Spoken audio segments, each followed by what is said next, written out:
Olá pessoal, eu sou o Breno Lucano, lá do blog de Filosofia Portal Veritas. Neste vídeo de hoje eu quero estudar com vocês um pouco do artigo acadêmico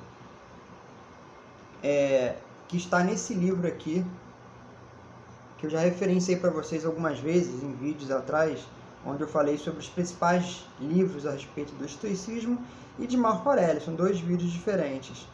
E esse livro é um desses livros que eu referenciei, e ele possui um artigo aqui dentro específico apenas sobre Marco Aurélio. Isso daqui é um daqueles livros, que é o Filósofos da Antiguidade 2, do Helenismo, Antiguidade Tardia. Acho que dá para ver. É um daqueles livros que possui um artigo para cada filósofo. Então vocês vão encontrar um artigo sobre Epicuro, Crisipo, Cícero, Filomeno, Sêneca, Plutarco, Marco Aurélio, Próclo, Boécio. Cada um desses artigos escrito por um pesquisador diferente. Pois bem, existe então um artigo escrito sobre Marco Aurélio. Esse artigo ele foi escrito por Joaquim Dauphin. Eu fiz uma rápida consulta para ver quem é Joaquim Dauphin e vi que ele foi um filósofo que morreu agora em 2017, austríaco, cujo objeto de estudo dele estava centrado na antiguidade, especialmente Platão e Marco Aurélio. Quer dizer, Marco Aurélio então estava dentro da grade de pesquisa dele. E ele então escreve, você veja então que é um pesquisador austríaco, estrangeiro, falando sobre Marco Aurélio. E ele então faz uma colaboração nesse livro sobre esse autor, esse filósofo menor, pouco conhecido.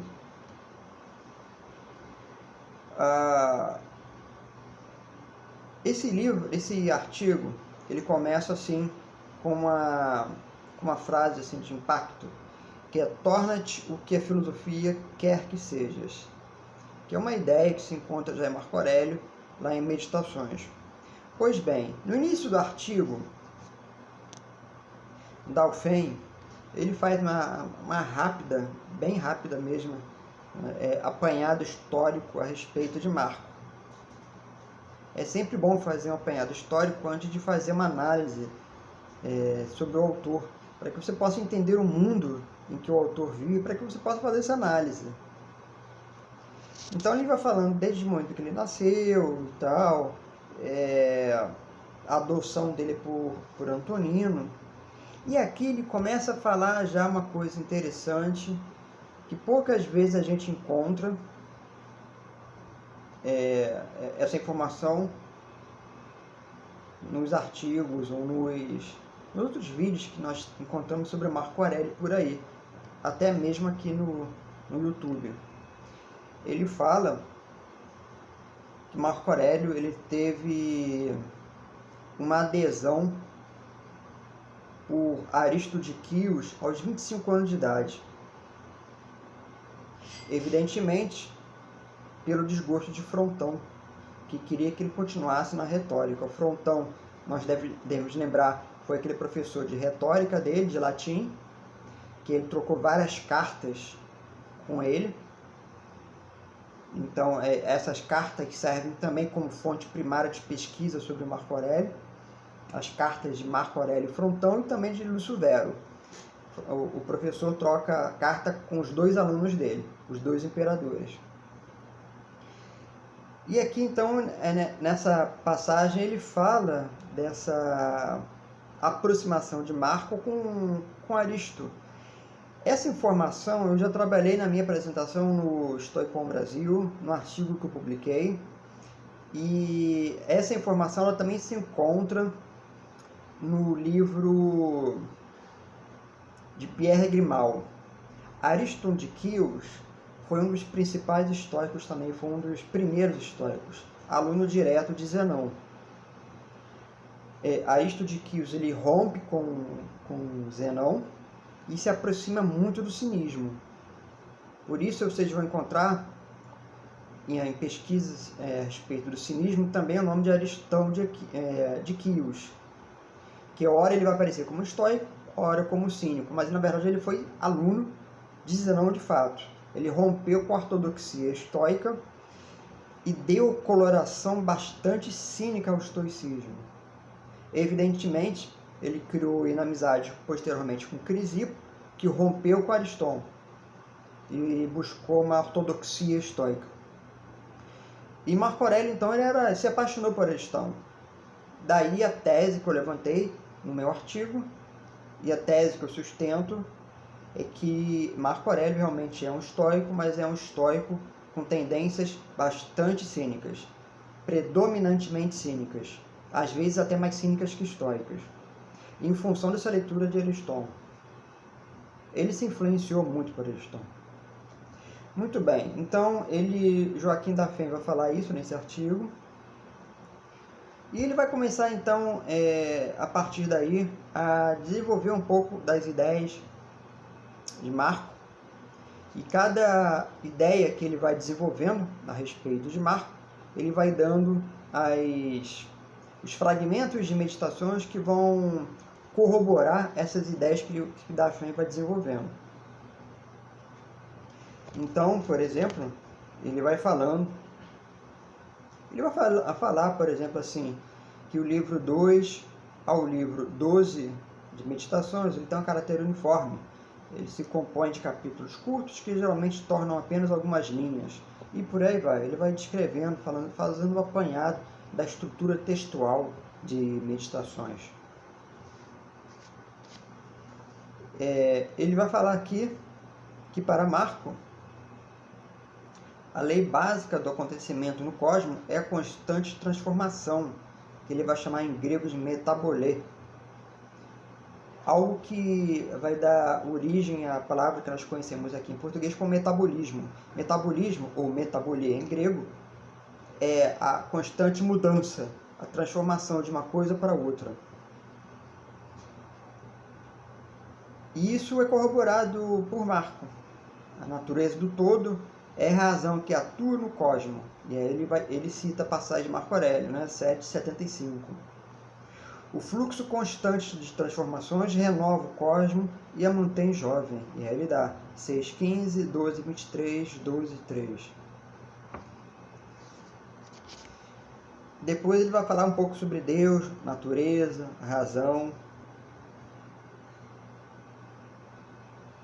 Ele vai falar que a equiparação dos deuses, ou de Zeus, na religião popular, com a physis e o logos, é o pilar básico na explicação estoica do mundo e de sua antropologia.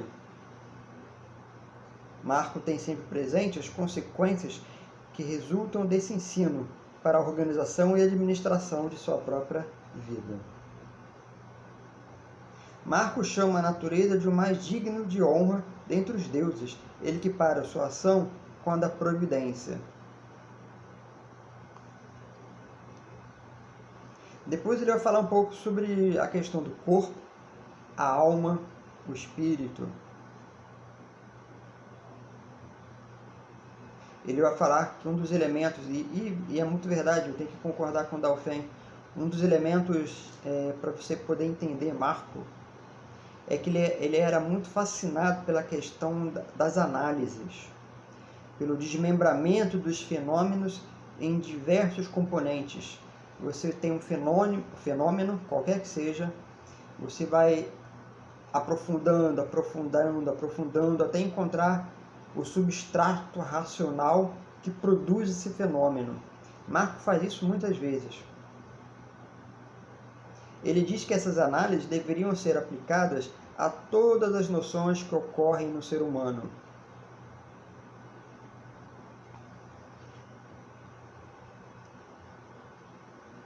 E Marco designa esse método como salvação da vida, que ele vai falar em Meditações 12 e 29. E o seu resultado de grandeza da alma. Veja, eu estou dando essas passagens de meditações, mas pessoalmente eu não sei qual foi a tradução que Dalphin usou para referenciar essas passagens.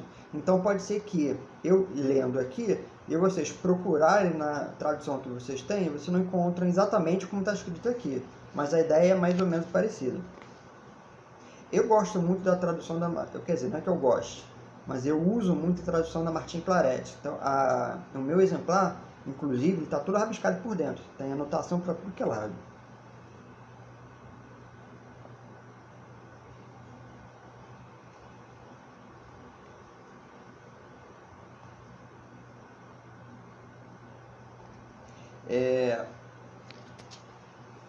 Marco designa às vezes também a alma como um todo depreciativamente. Ele vai chamar em grego de pneumation ou psycharion, alminha. Ela nas palavras de Marco, ela é uma evaporação que vem do sangue. Está lá em 5:33. E ele carrega o morto. Está lá em 4:41. Essas passagens eu já salientei, inclusive, nos meus artigos, nos meus estudos, como sendo uma influência de Ariston. Quando Marco fala de alminha, uma alma que carrega uma alma que carrega um cadáver, provavelmente essas ideias possuem incursões cínicas no sentido de valorização do corpo. E alguns autores, embora Dauphin não fale isso, mas alguns autores vão por esse caminho, vão por essa linha de interpretação.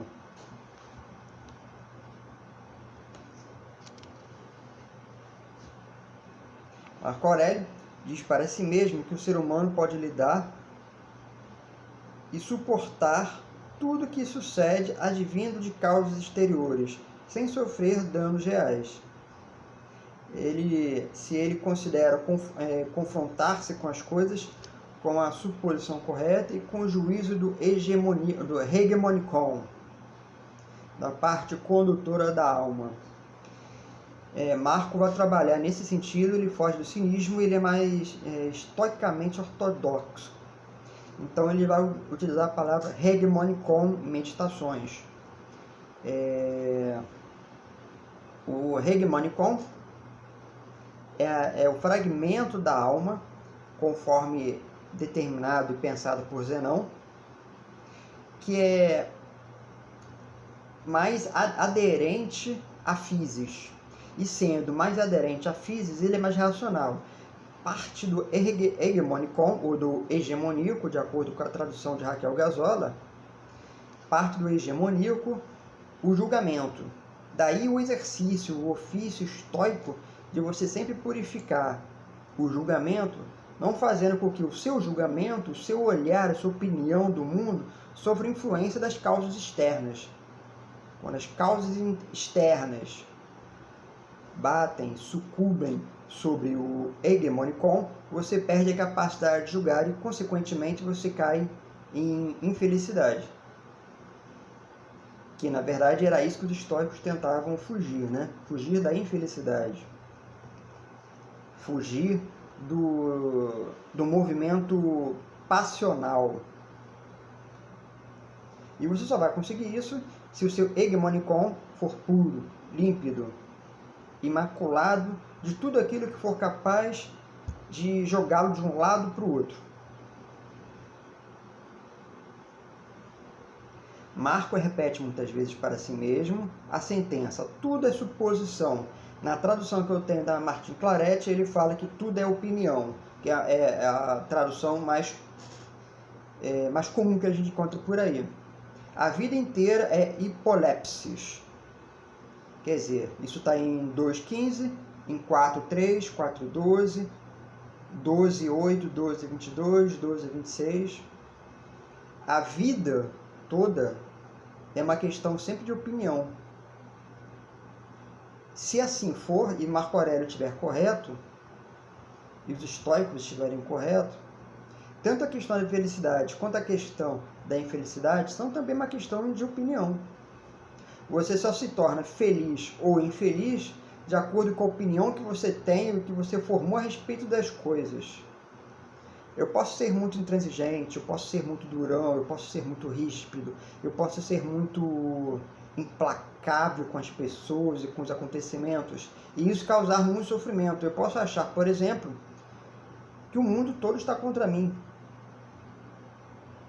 Mas, na verdade, é a sua opinião a respeito do mundo e dos acontecimentos que farão com que você tenha esse sofrimento, essa angústia, essa necessidade até talvez de vingança contra o mundo.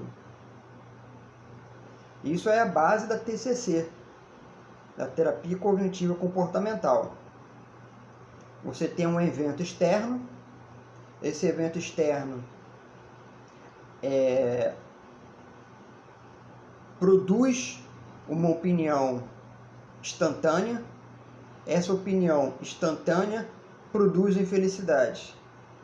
Então, foi na verdade os acontecimentos que produziram infelicidade ou foi sua opinião? Eu posso bater com um carro e eu perdi meu carro. Eu vou ficar muito infeliz porque eu perdi o carro. Mas eu vou ficar infeliz porque eu perdi o carro ou vou ficar infeliz porque eu acho que o carro tem um valor muito importante para mim? Aqui nós estamos falando dessa teoria, então, aureliana e também estoica a respeito da opinião, e que eu também já desenvolvi isso em alguns artigos, e já desenvolvi isso inclusive no congresso do Stoicon Brasil. O primeiro congresso do Stoicon eu falei sobre a TCC.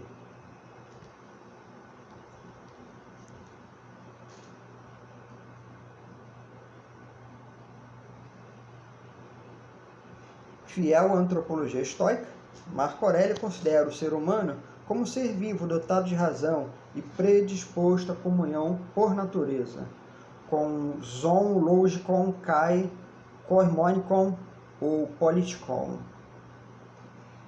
Você, na verdade, você participa da natureza do todo. Marco Aurélio fala isso tudo, toda hora. E o todo, como o todo é racional, você também é racional. Porque você faz parte, você é um partícipe disso que acontece no mundo.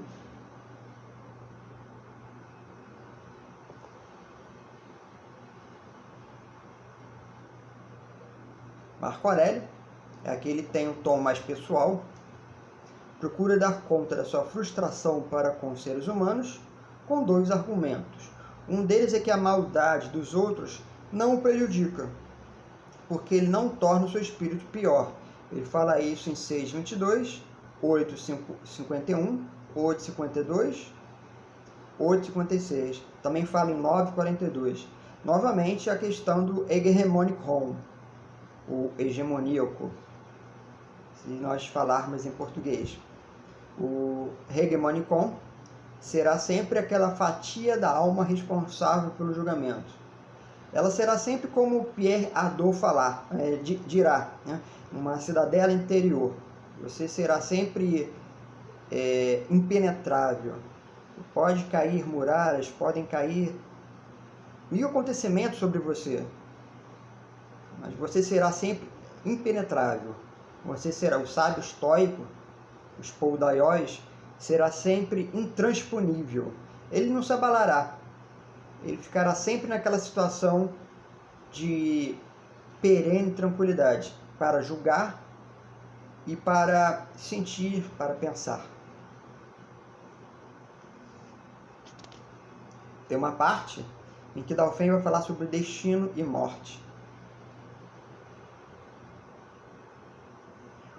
Uma grande parte do que Marco Aurélio escreve para si mesmo serve ao próprio fortalecimento psíquico, sobretudo para dar conta do destino, que constantemente o atingia gravemente, e como, por exemplo, pela morte de suas muitas crianças. Marco Aurélio, como todo mundo sabe, teve 13 filhos, quase todos morreram ainda criança. Quando ele morre em 180, ficam apenas vivos, né? De 13 filhos, né? Vivos, ficam apenas Cômodo, Lucila, Fadila, que está viva ainda também, morre lá no governo de Caracalla. Sabina, que também estava viva e morre lá em Caracalla. Ficam vivos 4, se eu não me falha a memória, apenas 4, de 13. Então vocês vejam que, na verdade, a maioria deles morre realmente ainda como crianças. E ele dá conta, então, em sua filosofia, de tentar encontrar consolo nisso. É muito parecido com aquilo que Boécio vai fazer, uma consolação da filosofia. Ele não encara o destino como a inexorabilidade implacável dos acontecimentos, mas como aquilo que resulta para o ser humano, o que lhe cabe como base na ação da natureza, o que foi tramado e ordenado para ele desde o princípio como sendo sua parte. E aí ele tem vários fragmentos que vão corroborar essa análise que Dauphin faz, como 3.4, 3.5, 4.26, 4.5, 5.8 e por aí vai. Tem uma parte, inclusive, que ele não vai falar isso aqui, pelo menos que eu tenha visto, mas que eu acho isso bem interessante e Marco foge da ortodoxia estoica. Porque tem uma parte, eu não me lembro onde é, eu acho que é no livro 12, ele dirá que aquilo que acontece porque estava tramado realmente, como Dauphin vai falar aqui, mas também acontece como resultado próprio das ações nossas. Quer dizer, aquilo que nós fazemos também repercute no nosso destino. Nós também somos produtores do nosso destino. O destino não é, na verdade, algo exterior e que o homem é apenas dado a conhecê-lo passivamente. O estoicismo mais ortodoxo vai entrar nessa onda. Marco foge dessa onda e vai entender que nós também produzimos o nosso destino. É claro que, se você olhar para um outro lado, se você pensar, por exemplo, o argumento preguiçoso que Crisipo vai se utilizar, quando ele vai falar sobre o fatalismo, refletir sobre o fatalismo, Crisipo também segue nessa onda.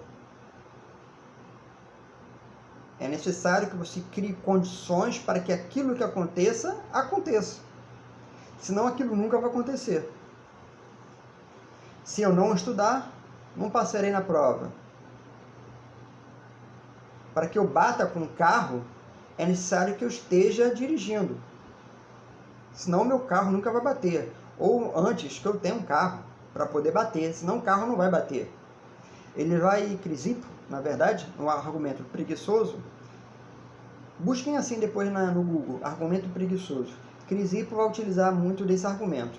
Ele vai vincular a noção do cosmo e da fatalidade a uma questão lógica, que é bem interessante.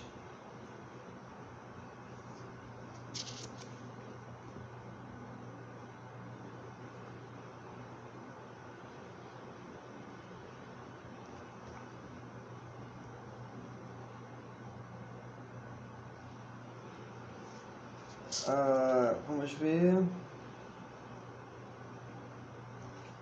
Dentre os adiáfora, quer dizer, o julgamento no campo dos indiferentes, que os estoicos vão utilizar, porque ocupa o principal adiáfora, né, o indiferente, para Marco, ao lado da morte, é a questão da glória. Ele entende a glória no campo dos indiferentes também. Não é boa nem má.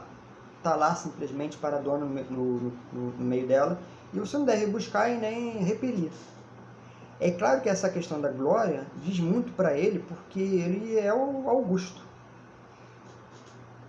Ele participou do desfile triunfal, quando ele venceu os partos, participou de um outro de outra marcha triunfal, quando ele vence a Primeira Guerra Germânica, em 74, mais ou menos, 174, 175, mais ou menos por aí. Se eu não me engano, é 175. Ele vence em 74 a guerra, mas aí ele teve aquele problema com a Avídio Cássio. Faustina morre e ele só consegue chegar em Roma para o desfile em 175. Se eu não me engano, as datas são essas.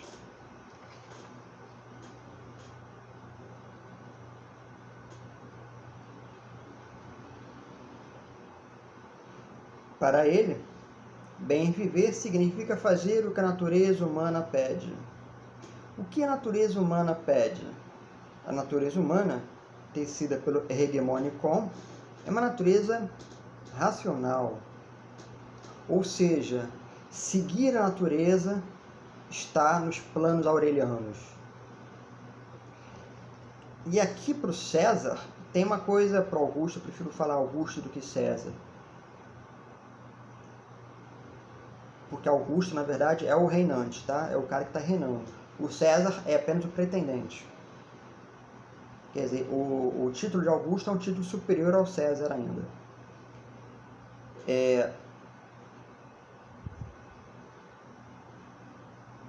Então, o que eu estava falando, eu acho que eu até me perdi, fui falar do Augusto, eu esqueci o que eu estava falando antes, é fazer o que a natureza pede, né? E o que a natureza pede é seguir a natureza, estar atrelado à natureza. Lembrei que eu ia falar, que é a questão comunitária, que isso é extremamente, isso é estoico, isso até é uma das diferenças do estoicismo para o epicurismo, mas Marco Aurélio ele enfatiza muito isso, que é a questão comunitária. É necessário que nós nos preocupemos com a questão humanitária, cosmopolita. Nós somos partícipes de uma sociedade, de uma comunidade. Sendo assim, é necessário e fundamental que você se preocupe com a comunidade, com a sociedade e, consequentemente, com a política. Nós não temos como desvincular, não do estoicismo, desvincular política, em hipótese alguma, do estoicismo, da filosofia. A política, na verdade, é um modo de vida. E Dauphin, então, termina aqui com essa reflexão.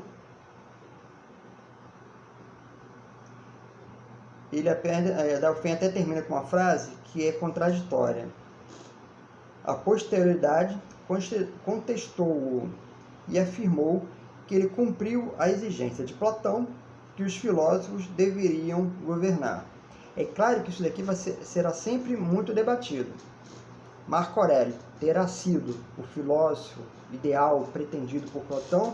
É claro que não. Até porque o filósofo ideal pretendido por Platão não é o filósofo estoico, é o filósofo acadêmico, platônico. O filósofo platônico é diferente do filósofo estoico. Embora sejam duas filosofias socráticas, as duas pretendem dar seguimento e continuidade a Sócrates, mas são duas perspectivas de mundo diferente, de psicologia diferente, de metafísica diferente, e você, então, nesse sentido, não tem como vincular, você não tem como dizer que Platão esperaria que o filósofo ideal fosse o filósofo estoico. Certamente não. Até porque Aristóteles também diria que o filósofo ideal para governar seria o filósofo do Liceu. E por aí vai. Então, por outro lado, existe também uma questão histórica. Quando eles falam sobre o filósofo ideal, Zenão fala sobre o filósofo ideal, Platão, Aristóteles, é um filósofo sempre no campo da narrativa. É um filósofo que você vai construir no campo teórico. Esse campo teórico não necessariamente sofre incursos empíricos. Na verdade, são muito mais incursões abstratas no campo daquilo que Malthus vai falar de utopia, né? Platão tem a sua utopia, Aristóteles também, Zenão tem uma outra utopia, e por aí vai, são várias utopias, e que vão, essas ideias das utopias, das energias utópicas, elas vão passar toda a filosofia medieval, com a construção política do homem ideal, do príncipe. Se vocês pararem para pensar, por exemplo, dos filósofos medievais, eles vão construir uma imagem de um príncipe, quer dizer, de um filósofo que deve governar, que seja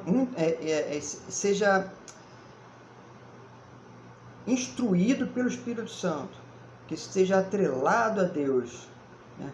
Ele, na verdade, ele se faz um filósofo e, portanto, um rei pela graça de Deus. Por isso ele deve governar. É tipicamente a mentalidade cruzada. Se vocês lembrarem aquele filme Cruzada, que eu gosto muito, é exatamente isso. Você governa pela graça de Deus e por isso se deve proteger os fracos. Você deve fazer tudo pelos fracos e principalmente para a disseminação da palavra de Cristo. Essa ideia, então,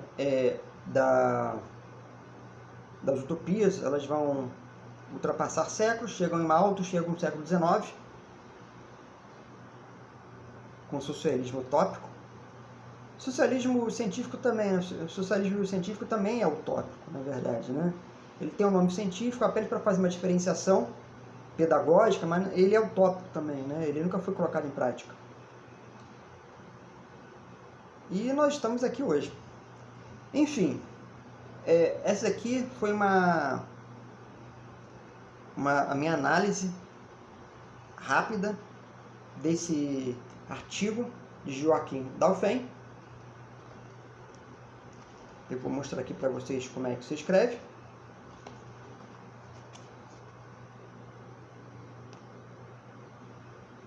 Joachim Dauphin. E procurem esse livro depois. Ele, para você que estuda Marco Aurélio, você que gosta de Marco Aurélio, é sempre uma indicação boa.